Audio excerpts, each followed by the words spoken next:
Mesdames et messieurs, chers amis téléspectateurs de KTO Télévision, auditeurs de Radio Notre-Dame, de RCF et de France Culture, soyez les bienvenus en cette cathédrale Notre-Dame de Paris pour la 4e conférence de notre cycle 2014, L'homme, un être appelé.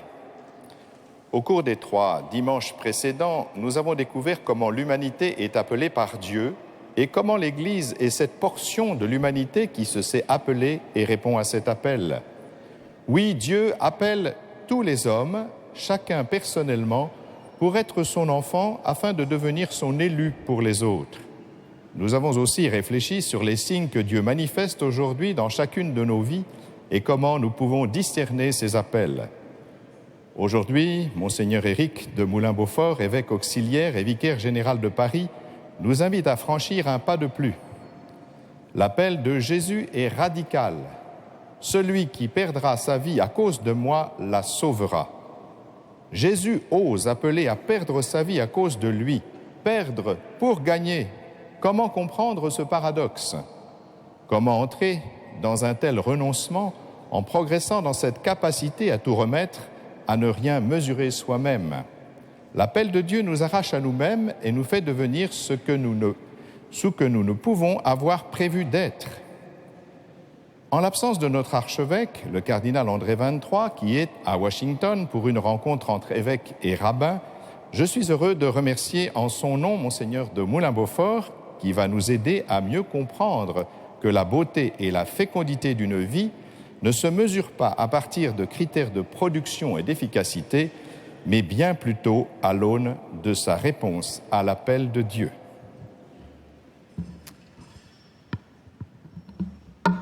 Qui veut sauver sa vie la perdra. Qui perdra sa vie à cause de moi, celui-là la sauvera.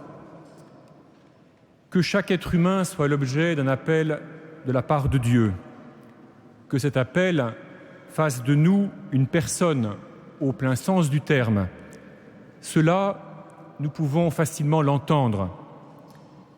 Mais l'exigence de Jésus de tout laisser, de tout perdre à cause de lui, elle est difficile à accepter.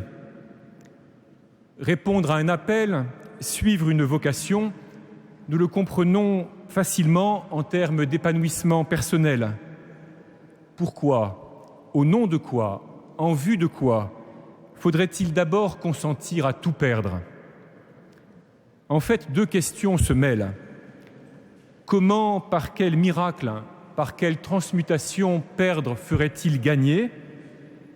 Et pourquoi, s'il s'agit de perdre pour Jésus et que Jésus est celui en qui tout a été créé, pourquoi veut-il que nous renoncions à gagner, lui qui a mis en nous nos talents et nos désirs? Si attachés soyons-nous au Seigneur Jésus, parce que nous ne comprenons pas toujours bien ses paroles, il arrive que nous nous tenions intérieurement à une certaine distance de lui. Nous n'osons pas nous laisser entraîner par lui totalement. Nous ne savons trop, en effet, où il nous conduira et nous ne sommes pas sûrs d'avoir envie d'y aller. Pour laisser l'appel du Christ produire en nous ses effets, 2 conditions s'imposent. D'abord, que nous entendions cet appel dans sa radicalité, sans chercher à en amoindrir la force par une interprétation quelconque. Et puis, d'autre part, que nous fassions confiance, que le Seigneur nous veut vivants et toujours plus porteurs de vie. Si quelqu'un veut venir à ma suite, qu'il se renie lui-même. Les évangiles rapportent plusieurs formulations de cette exigence de Jésus. Par exemple, en Saint Luc, « Quiconque ne porte pas sa croix ne vient pas derrière moi, ne peut être mon disciple. » Ce que Jésus précise quelques versets plus loin, « Quiconque parmi vous ne renonce pas à tous ses biens ne peut être mon disciple. » Abandonner ses biens matériels, voilà donc une première manière de porter sa croix et de se mettre à la suite de Jésus. Saint Antoine, le père des moines, ou saint François d'Assise se sont conformés à la lettre à ce conseil, à cet appel. Leur exemple en a entraîné des dizaines de milliers d'autres. Et cet exemple nous encourage. Il inscrit dans notre conscience à tous la conviction qu'un certain accomplissement de notre humanité ne peut s'obtenir que par le dépouillement des biens matériels. Sans doute ne nous sentons-nous pas tous capables d'un dépouillement si entier. Il nous paraît irréaliste. Mais que nous soyons des chrétiens fervents ou pas, nous pouvons nous expliquer à nous-mêmes que les biens matériels finissent par emprisonner et qu'un degré supérieur de liberté s'obtient par le détachement. Nous parvenons à la conclusion, que l'Église d'ailleurs semble enseigner, que ce détachement est avant tout une affaire d'intériorité. En revanche, une autre formulation que Jésus donne de son exigence est encore plus difficile à accepter. Si quelqu'un vient à moi sans haïr son père, sa mère, ses enfants, sa femme, ses frères, ses sœurs et jusqu'à sa propre vie, il ne peut être mon disciple. Renoncer à tous ces biens nous paraît plus supportable que cet appel apparent à rompre les liens les plus naturels et les devoirs les plus indispensables d'un être humain digne de ce nom. Les exégètes nous expliquent que saint Luc emploie là une formule sémitique qu'il ne faut pas prendre au pied de la lettre. Saint Matthieu retourne en quelque sorte la formule et la rend un peu plus audible. Qui aime son père ou sa mère plus que moi n'est pas digne de moi. Une autre parole de Jésus a été recueillie par les évangélistes qui synthétisent ces exigences dans une perspective positive. Quiconque aura laissé maison, frères, sœurs, père, mère, enfant ou champ à cause de mon nom recevra bien davantage et aura en héritage la vie éternelle. Et saint Marc, qui est concret, précise que celui qui aura ainsi tout laissé recevra dans ce monde-ci le centuple avec des persécutions, c'est son côté réaliste, et dans le monde à venir, la vie éternelle. Toutes ces paroles de Jésus, nous les connaissons.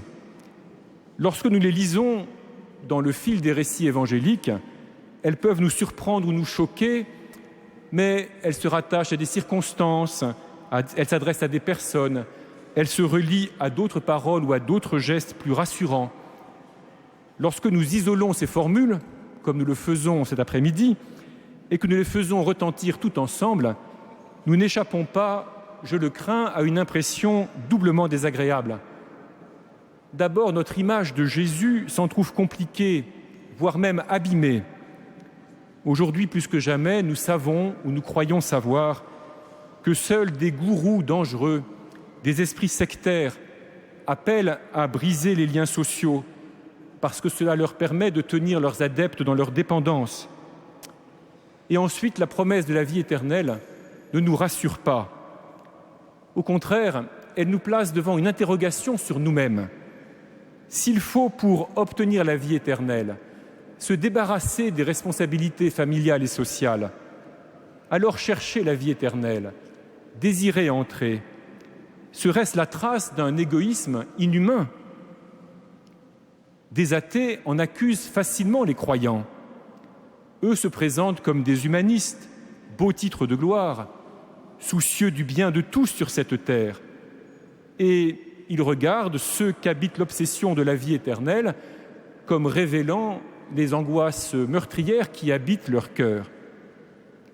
Et pour corser notre épreuve, il faut le reconnaître, ces appels de Jésus ne viennent pas simplement à l'approche de sa passion, face à la résistance qu'il rencontre et des projets meurtriers dont il est entouré. Ces appels radicaux de Jésus sont là dès le commencement, dans la joie et la lumière des débuts de la prédication évangélique. Tout le monde connaît la scène. Jésus, passant le long du lac de Tibériade, appelle Simon et son frère André, et puis plus loin Jacques et Jean, les fils de Zébédée. « Venez derrière moi et je ferai de vous des pêcheurs d'hommes. » Et laissant leur filet pour les premiers, laissant leur père avec ses ouvriers pour les seconds, ils le suivirent. Cette scène est si connue que sa force n'agit plus sur nous. Sans trop y réfléchir, nous pensons qu'un tel appel ne s'applique aujourd'hui qu'à quelques vocations particulières, aux religieux, aux religieuses, aux consacrés, hommes ou femmes, aux prêtres diocésains. En restreignant ainsi la portée de cet appel, nous émoussons sa force.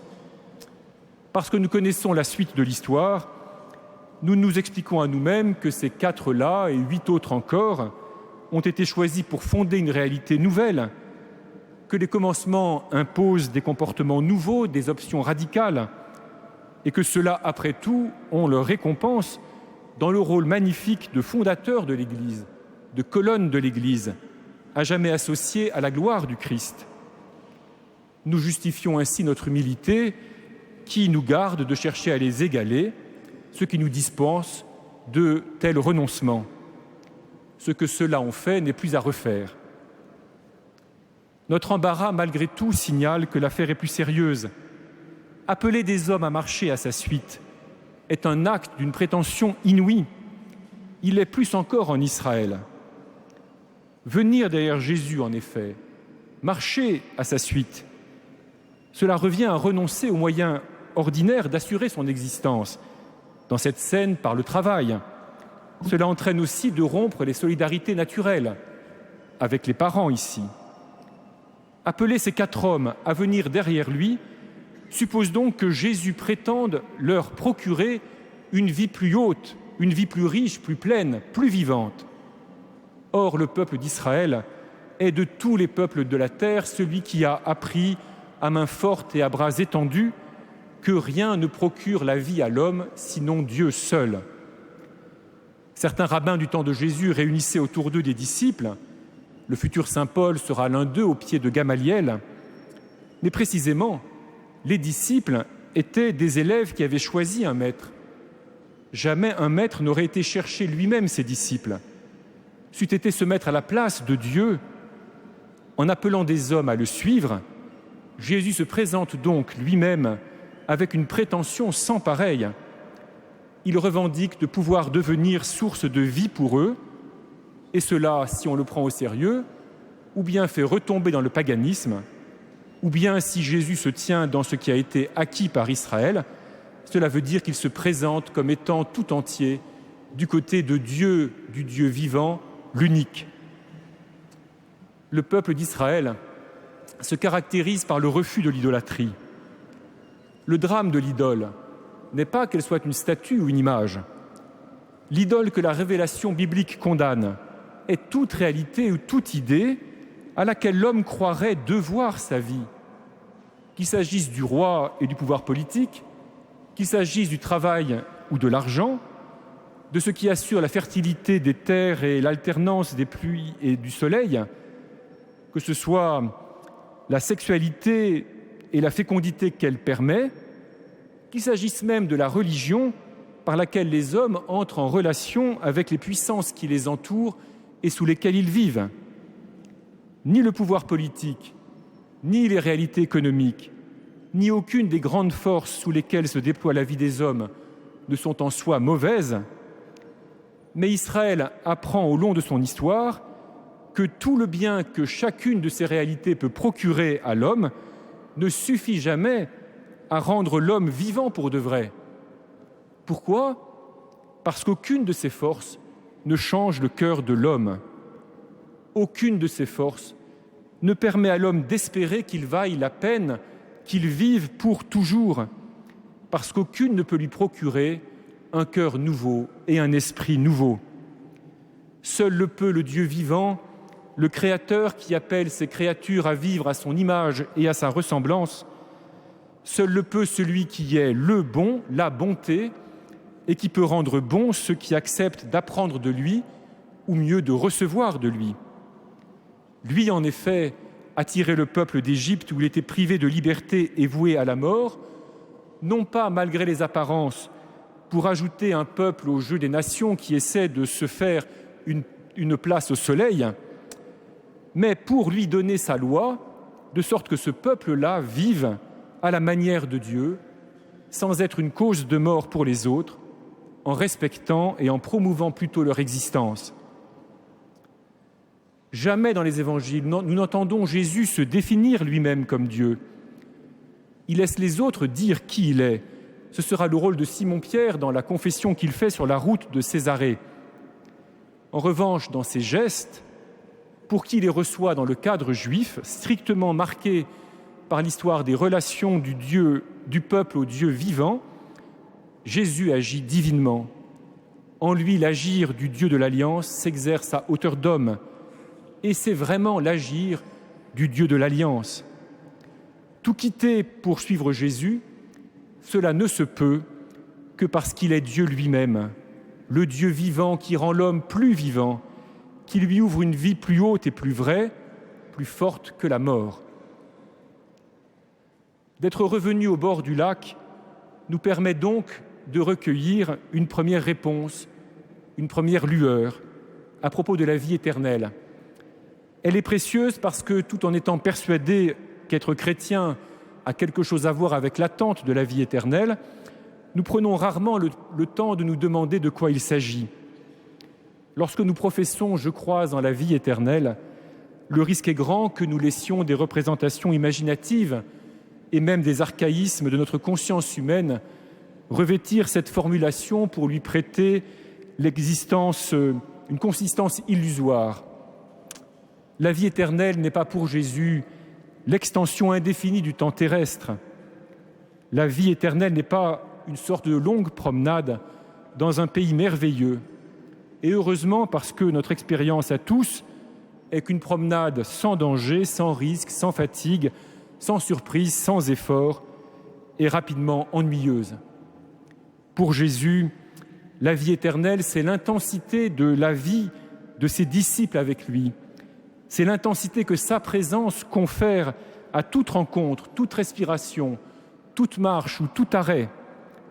La vie éternelle est surtout l'intensité de la rencontre de chacun avec tous et de tous avec chacun que la présence de Jésus nous ouvre.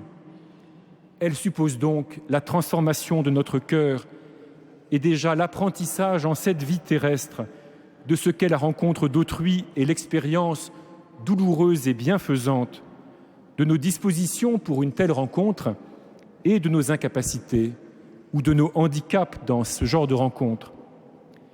Jésus appelle ses disciples à tout quitter pour le suivre parce qu'il est lui, celui qui peut les conduire tous à retrouver tous les autres dans une relation renouvelée, éternellement jeune, dans l'intensité jaillissante de la découverte que chacun peut faire dans l'approche de tout autre.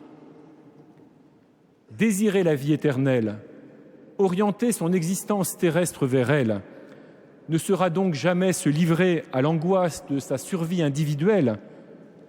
Dans la vérité du Seigneur Jésus, ce ne peut être qu'apprendre à s'ajuster pour entrer dans la communion avec tous les autres, pour contribuer toujours à la plus grande vie de tous les autres, et cela non par la conquête d'une attitude parfaite, mais en nous disposant à recevoir la grâce de celui qui seul tient tous les êtres en lui, sans en écraser aucun. Et cependant, recevoir cette lumière ne résout pas tout à fait la double inquiétude que nous avons repérée. Pourquoi faut-il perdre pour gagner ? Et pourquoi faut-il en passer par Jésus ? Il n'est pas exclu, chers amis, qu'à des degrés divers, une sourde colère contre Jésus habite chacun de nous. Son appel, en effet, à tout quitter pour le suivre, admettons qu'il nous prépare à la vie éternelle. Pourquoi faut-il en passer par la rupture ? Pourquoi faut-il commencer par rompre avec tout ce qui nous a portés dans l'existence ? Posons la question abruptement. Pourquoi, pour suivre Jésus et recevoir ce qu'il promet, nous faudrait-il anticiper la mort ? Nous le savons qu'un jour nous quitterons tout. Nous le savons que nous sommes entrés nus dans ce monde et que nous en repartirons nus. Le vieux Job nous le dit, et nous n'avons même pas besoin de lui pour nous en rendre compte.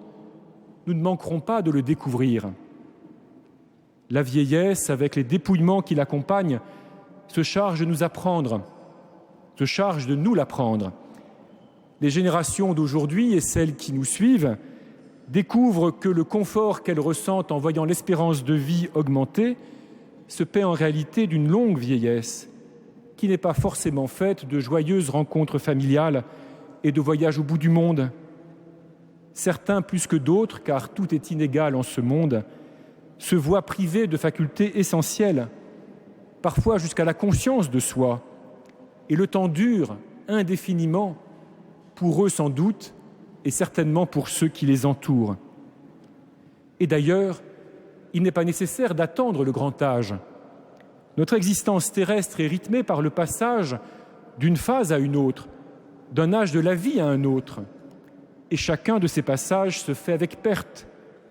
De la petite enfance à l'enfance par l'accès à l'âge de raison, de l'enfance à l'adolescence à travers l'âge bête, de l'adolescence à l'âge adulte, de l'âge adulte à l'âge mûr, de l'âge mûr au grand âge. Intuitivement, nous pressentons que par les 4 ou 5 premières étapes, l'être humain progresse. Il acquiert des compétences nouvelles, repérables, mesurables. Il élargit son regard sur le monde et sur lui-même, tandis que les 2 dernières étapes ont l'aspect d'une rétractation, d'une diminution, d'une perte de capacité. Un enfant ne sait pas grand-chose, il a besoin d'être entouré, protégé, accompagné. Mais ceux qui se consacrent à de telles tâches ont l'espérance que l'enfant progressera et tirera profit de ce qu'il lui apporte. Une personne âgée dépend beaucoup des soins de ceux que d'autres lui procurent, de l'attention que d'autres lui accordent, mais ceux-là ne verront pas la personne âgée grandir en autonomie. L'issue inévitable est la mort. Et pourtant, la continuité de ces différentes étapes ne pourrait-elle pas être l'indication qu'elles peuvent être regardées chacune autrement que par le regard spontané ? Une réponse évidente monte à nos lèvres. Elle s'impose trop pour ne pas être critiquable. La différence, encore une fois, entre les différentes phases de la vie, c'est que les premières voient l'être humain grandir en autonomie, tandis que les dernières l'enferment dans la dépendance. Je suis un fardeau pour les autres. Je ne puis rien faire tout seul. Entendons-nous ou disons-nous ? Ne peut-on changer de regard ? Ne peut-on retourner la perception de la qualité de la vie ? Celui qui dépend des soins que d'autres lui apportent offre à cela l'occasion de lui faire du bien. N'y a-t-il pas là un sommet de l'existence humaine ? Non plus simplement que moi je fasse du bien aux autres, mais que moi je sois pour d'autres quelqu'un qui rapproche d'eux la possibilité de faire du bien. Qui perd beaucoup dans la vieillesse reçoit en retour d'attirer à lui la bonté cachée dans le cœur de beaucoup. Ainsi, Jésus mort accueillit-il en son corps les soins de Joseph d'Arimathie, de Nicodème, des saintes femmes et de sa mère. À ce stade, il nous semble possible de comprendre que perdre sa vie pour la gagner est une loi de l'humanité, en fait, une loi qui rend la vie digne des hommes.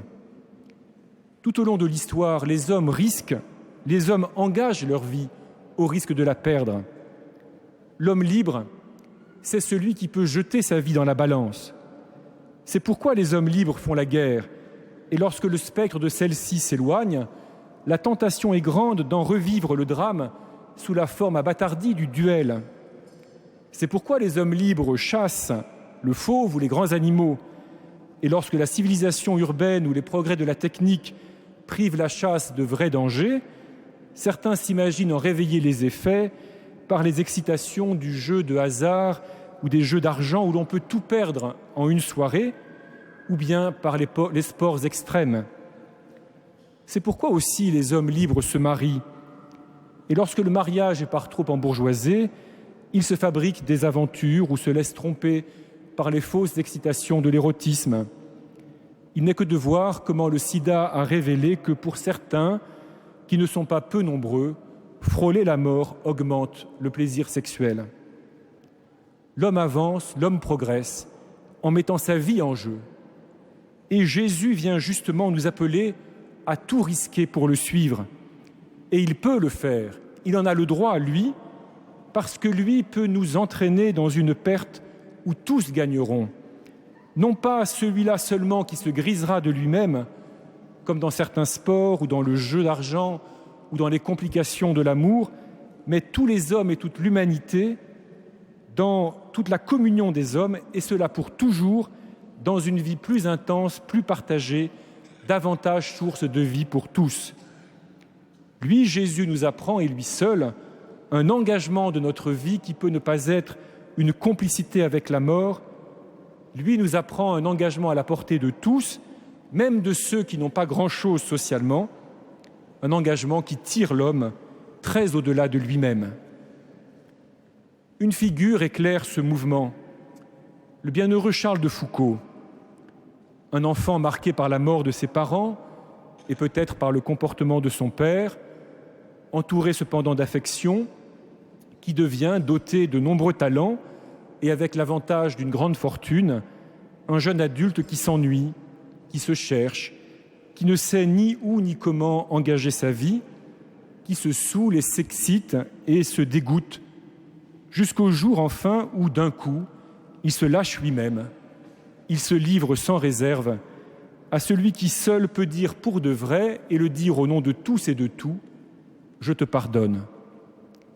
Ayant tout pour lui, Charles de Foucault était parti pour ne laisser d'autres traces que le parfum délétère de ses débauches.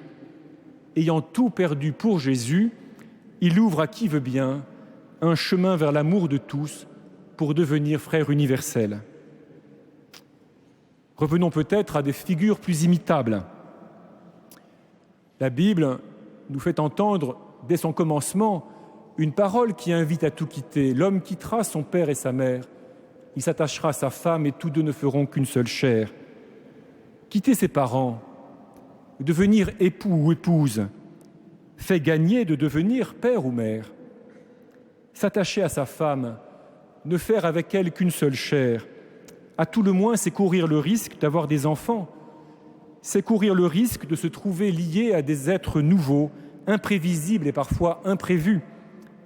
Personne ne sait à l'avance comment il sera père ou mère, ni quel père il sera, quelle mère elle sera, et notamment parce que nul ne sait à l'avance de quels enfants il sera le père ou la mère. Une vision de la vie humaine nous est ainsi donnée par la parole de Dieu. Avancer dans l'existence, c'est forcément devenir autre que ce que l'on avait prévu. C'est s'accomplir autrement et au-delà que dans le simple déploiement de ses forces. Devenir adulte exige de se lier avec un autre au moins, au service de la vie et de la croissance de ceux que l'on n'a pas choisis. En entrant dans la vie en plénitude, nous nous découvrirons appelés à nous donner en communion avec tous pour la joie de chacun. L'exemple de Charles de Foucault appelle une autre instance. En voilà un encore qui n'a point exercé de métier finalement, qui n'a pas fondé de famille, qui s'est dispensé, après tout, de porter au jour le poids des responsabilités, de la construction patiente, usante, indispensable pourtant. Que serait le monde si tous nous laissions là nos filets, nos barques, nos parents, nos femmes, nos époux, nos enfants, pour suivre Jésus sur on ne sait quel chemin, dans la pauvreté radicale et le renoncement à tout pouvoir? Ce serait bien facile après tout. Prenons alors un autre exemple de saint et réfléchissons une dernière parole de Jésus. Le saint, ce pourrait être saint Louis, Louis IX de France, qui a vécu par ici entre le palais de la Conciergerie et le château de Vincennes, qui a vu agrandir les transepts de cette cathédrale et qui a fait édifier la Sainte-Chapelle. Et la phrase que nous pouvons méditer, c'est « Que sert à l'homme de gagner l'univers s'il vient à perdre son âme ?» Une fois encore, ne pensons pas trop rapidement comprendre ce que Jésus veut nous dire. Ne perdons pas notre âme, certes, mais faut-il pour autant renoncer à gagner l'univers? Après tout, n'est-ce pas là la vocation profonde de l'homme, son appel à lui parmi tous les vivants? Saint Louis est un saint intéressant. Son statut social, à première vue, le coupe de nous. Par définition, rares sont ceux qui sont appelés à être rois. En réalité, le roi est l'homme libre par excellence. Un saint roi éclaire pour nous ce qu'est être libre, ce qu'est la liberté chrétienne, la liberté royale reçue dans le baptême. Saint Louis, Louis IX de France, a été en son temps reconnu comme le roi presque idéal. Il a incarné toutes les vertus que les Miroirs des princes, des livres rédigés pour l'éducation des princes, faisaient espérer. Il savait lire et écrire, il savait faire la guerre et se montrait courageux, mais n'y prenait pas de plaisir malsain, et il a su renoncer à des terres acquises au profit de la paix.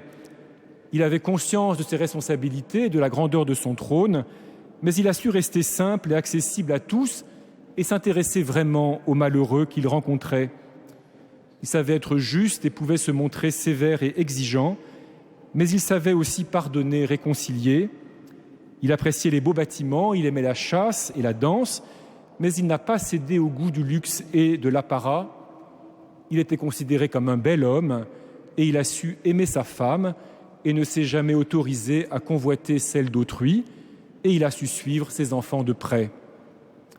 En Saint Louis, donc, nous contemplons un déploiement réussi des qualités humaines dont il était doté, et cela est réjouissant parce que ce déploiement a valu prospérité et paix et sécurité et prestige à son royaume tout entier.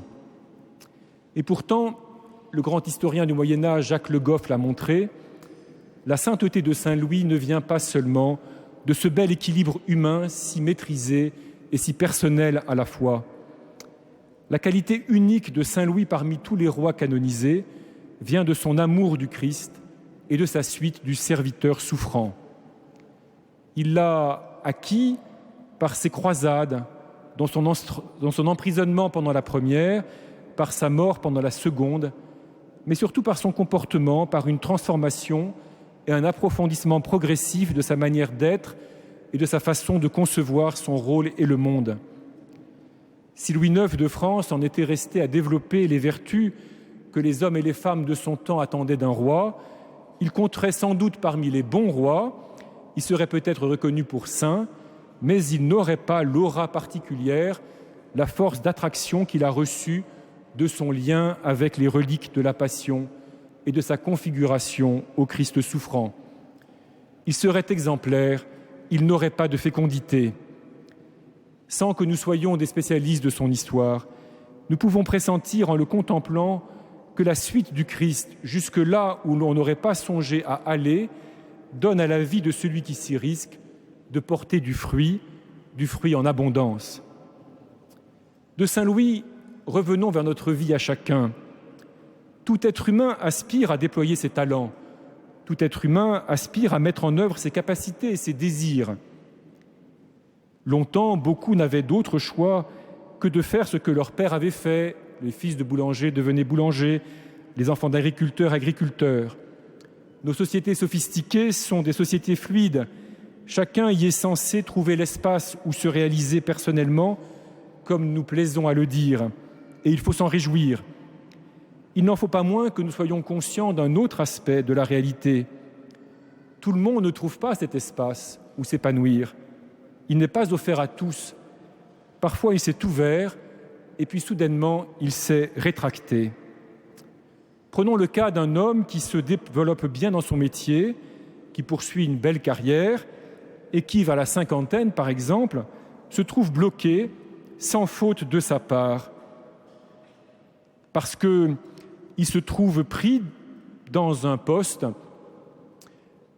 sans pouvoir bénéficier du poste supérieur auquel il pourrait penser avoir droit.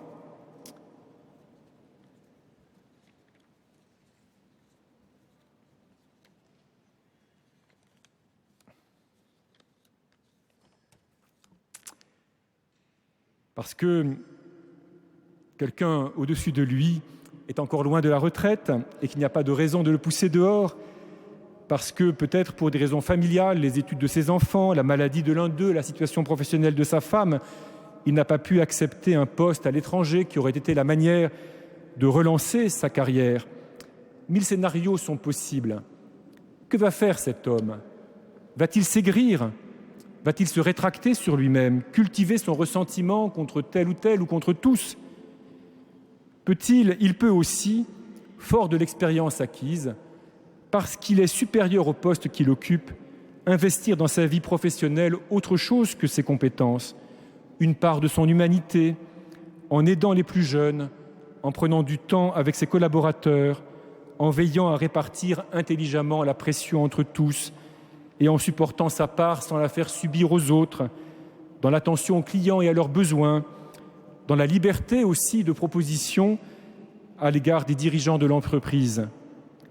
Là encore, 1000 manières sont possibles de ne pas se déployer seulement dans l'ordre de la production, mais aussi dans celui de la fécondité, du fruit porté au-delà de ce que chacun peut connaître et mesurer. On peut imaginer l'expérience inverse.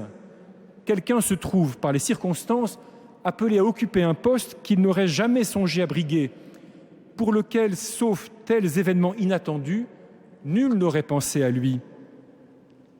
Un homme peut s'en trouver écrasé, mais un autre peut se découvrir, donnant ce qu'il ne se savait pas capable de porter. Nous avons un bel exemple de ces situations avec le pape François ou avec le bientôt Saint Jean XXIII. L'un et l'autre pensaient avoir à peu près achevé leur service, et ils avaient de quoi rendre grâce à Dieu de ce qu'ils avaient pu faire ici-bas, et ils se sont alors trouvés convoqués à donner plus encore au-delà d'eux-mêmes. Qui surmonte avec largeur de cœur ce qui aurait pu n'être qu'une déception, tout autant que celui qui accueille avec humilité une cause de gloire, avance vers ce qui seul compte. Il ne cherche pas à posséder le monde par ses propres forces, il se rend disponible pour recevoir ce qui lui est donné. Gagner l'univers, il ne faut certes pas y renoncer, chers amis. Il ne faut pas non plus nous fixer un objectif moindre. L'humanité est faite pour posséder toute chose, et chaque être humain, chacun de nous, est fait pour le tout. À moins que cela, nous ne respirons pas, nous nous racornissons. Le roi en est la figure. Un roi possède toute chose. Seulement, ne nous trompons pas de possession. Lorsque, en vacances, je me promène dans un vaste paysage, si je sais le regarder, m'émerveiller de sa beauté, me pénétrer de son ampleur, il est à moi, et pourtant je n'en possède rien. Lorsque je visite un château, que j'aperçois un jardin qui ne m'appartient pas, ni ne m'appartiendra jamais, je peux me laisser gagner par la jalousie ou cultiver l'illusion de m'en emparer un jour. Mais je peux aussi en recevoir le charme comme une promesse pour la vie éternelle, en enrichir mon monde intérieur. Et ainsi, il est à moi, sans que j'aie besoin de le posséder aux yeux des hommes et sans que j'en sois possédé. Plus profondément encore, la vie chrétienne est qualifiée par ce que la tradition appelle les conseils évangéliques: pauvreté, chasteté, obéissance. Nous les entendons souvent comme des manières particulières de vivre, réservées à quelques-uns que Dieu appelle à une alliance particulière avec lui. Et nous les comprenons donc surtout sous le mode du renoncement, de l'abstention, de la privation. Certains devinent en quoi vivre de ces conseils peut servir à la joie de quelqu'un, mais beaucoup y voient plus ou moins clairement des exigences inaccessibles dont ils sont bien contents en réalité d'être dispensés. Et pourtant, le Concile Vatican II a voulu les présenter, ces conseils, comme la clé du rapport de tout baptisé avec le monde. Qui vit la pauvreté, la chasteté, l'obéissance, quel que soit son état de vie, celui-là gagnera l'univers, et certes sans perdre son âme, bien au contraire. Car la pauvreté est à vivre dans toute relation avec les biens matériels. N'en posséder aucun pourrait priver mon humanité de son déploiement. Les accumuler ne me donnera pas une vie plus intense. Je dois apprendre à les posséder sans les accaparer et à m'en passer sans les envier, en recueillant avec un cœur libre ce qu'ils annoncent de plénitude à partager. La chasteté est le secret de toute relation entre hommes et femmes qui ne soit pas la recherche désespérée et désespérante de chacun par lui-même, le redoublement du narcissisme originel, mais la découverte et la réception de ce que l'autre seul peut me donner pour que je grandisse. L'obéissance est la vérité de la liberté, car nul ne devient lui-même à partir de son propre projet, toujours trop court et toujours démenti, mais en s'ouvrant à ce que plus grand que lui espère de lui. L'exemple de saint Louis le rend clair. Lui, roi, époux, riche de dons et de biens matériels, il a vécu de ses conseils. Mieux encore, sa destinée nous le montre. Nul ne sait comment il va accomplir sa vie dans le sens de la gloire, c'est-à-dire de la fécondité que Dieu veut lui donner. L'appel prend pour certains la forme explicite d'une convocation qui les met à part ou les charge d'une tâche singulière. Pour la plupart d'entre nous, l'appel de Dieu passe par la réalité de la vie, par ce qui se présente à nous tout simplement comme devant être fait ou pouvant être fait, par ce que chacun de nous, en y réfléchissant, peut juger être le meilleur. La voie royale est celle de la disponibilité, sans hâte pour éviter l'orgueil et la vanité, l'orgueil de se croire indispensable, la vanité de prendre sa vision des choses pour la vision de Dieu, et sans réserve pour se garder de la lâcheté et du désespoir.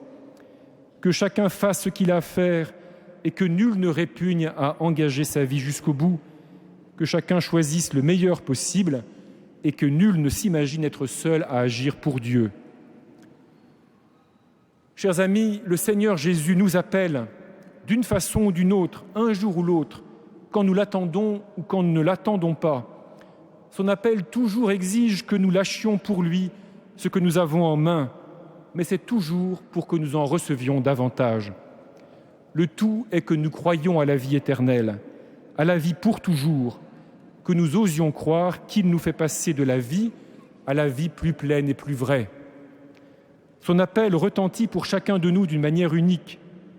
Pour tel d'entre nous, il vient, cet appel, brutalement. Il bouleverse le cours de la vie, il renouvelle tout. Pour tel autre, il suit le cours de l'existence, de la croissance humaine, du passage d'un âge dans un autre. À tous les hommes, ce qui est commun, c'est qu'aucun homme n'est conduit vers la vie éternelle selon ce qu'il croit se procurer par lui-même. Puisons courage pour les choix de notre vie. Nos sacrifices serviront à la fécondité de notre existence. Ils permettront à Dieu de nous faire porter du fruit au-delà de ce que nous pouvons escompter. Nos pertes nous conduiront à une liberté plus ouverte. Nos déceptions peuvent nous mener à plus de générosité. Surtout, ne nous crispons pas sur ce que nous croyons posséder et ne tombons pas dans l'illusion de nous imaginer comblés parce que nous aurons satisfait nos désirs.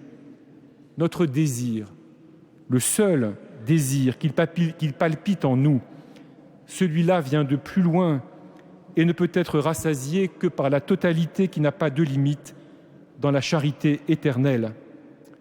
Notre vie terrestre est jalonnée de pertes et notre gain est unique. Le seul gain qui vagne est l'unique, celui qui veut pouvoir dire à chacun de nous « Tout ce qui est à moi est à toi ». Je vous remercie.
Seigneur Jésus, tu es la source de la vie.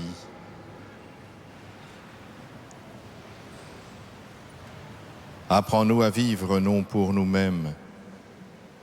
Apprends-nous à vivre par amour, en nous donnant, pour correspondre à cette vocation suprême pour laquelle nous sommes faits, aimer. Le pape Jean-Paul II, bientôt canonisé, disait dans son encyclique Familiaris Consortio, « Dieu nous a créés par amour. Notre vocation, c'est l'amour. »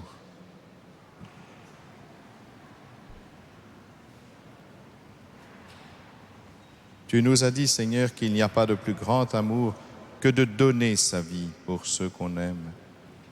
Apprends-nous à donner, à nous donner pour aimer vraiment.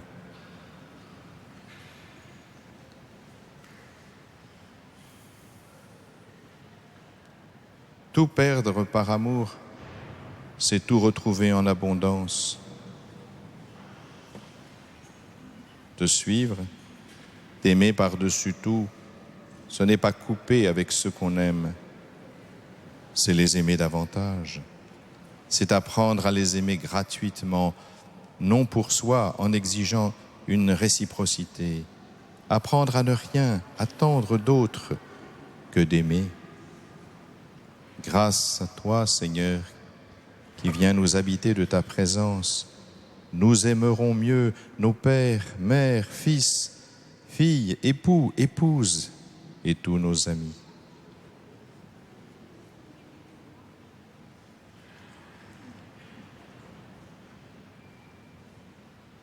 La vie éternelle, c'est de te connaître, toi, le seul vrai Dieu. Tu nous appelles à une intimité, à une communion. Quand tu appelles le bon larron qui se confie à toi sur la croix, tu lui ouvres les portes du ciel. Tu l'appelles à vivre au paradis. Le paradis, tu lui as dit, c'est être avec toi. Aujourd'hui même, tu seras au paradis avec moi. Fais-nous aimer dès ici-bas cette communion.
notre vie a du prix à tes yeux.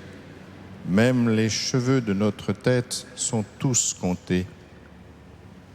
En prenant conscience de notre valeur à tes yeux, permets-nous de te donner notre vie. Saint François, Saint Antoine, Charles de Foucauld ont tout donné de manière radicale. Saint Louis suit le Christ, qui donne une extraordinaire fécondité à sa vie d'homme, d'époux, de père et de roi. Apprends-nous à donner plus encore, à donner davantage. Fais-nous saisir ce que disait saint Paul, « Tout est à vous, mais vous êtes au Christ ».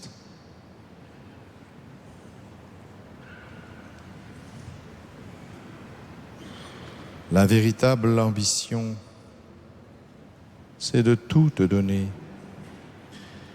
car ce que nous possédons, en réalité, ne nous appartient pas.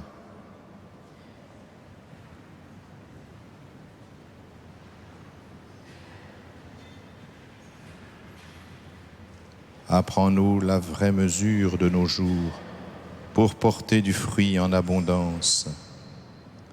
Apprends-nous la pauvreté pour accueillir tes dons, pour être riche sans être esclave. Apprends-nous la chasteté pour une vraie fécondité. Apprends-nous l'obéissance pour être libre.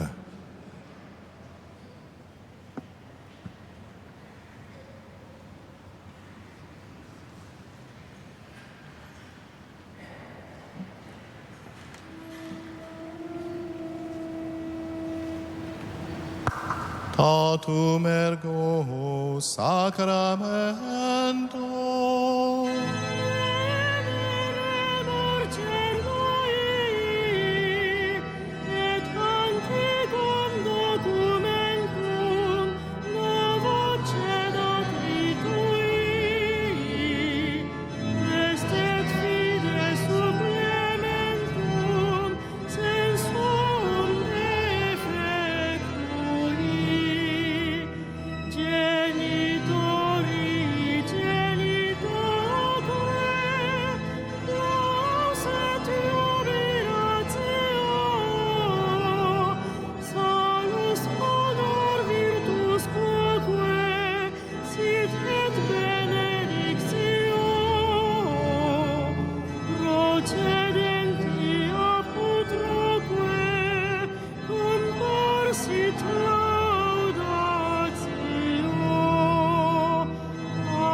Seigneur Jésus-Christ, dans cet admirable sacrement, tu nous as laissé le mémorial de ta passion. Donne-nous de vénérer d'un si grand amour le mystère de ton corps et de ton sang, que nous puissions recueillir sans cesse le fruit de ta rédemption, toi qui règnes pour les siècles des siècles. Amen.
Dieu soit béni. Béni soit son saint nom. Béni soit son Saint-Nom. Béni soit sa présence trinitaire dans l'Eucharistie. Béni soit sa présence trinitaire dans l'Eucharistie. Béni soit le nom de Jésus. Béni soit le nom de Jésus. Béni soit sa nativité rédemptrice. Béni soit sa nativité rédemptrice. Béni soit son Sacré-Cœur. Béni soit son Sacré-Cœur. Béni soit son précieux sang. Béni soit son précieux sang. Béni soit son admirable ascension. Béni soit son admirable acception. Béni soit Jésus-Christ, vrai Dieu et vrai homme. Béni soit Jésus-Christ, vrai Dieu et vrai homme. Béni soit Jésus dans le saint sacrement de l'autel. Béni soit Jésus dans le très saint sacrement de l'autel. Béni soit le nom de Marie. Soit le nom de Marie.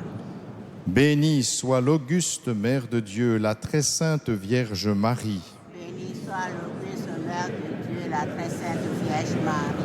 Béni soit sa sainte et immaculée conception. Béni soit sa sainte et immaculée conception. Béni soit sa glorieuse assomption.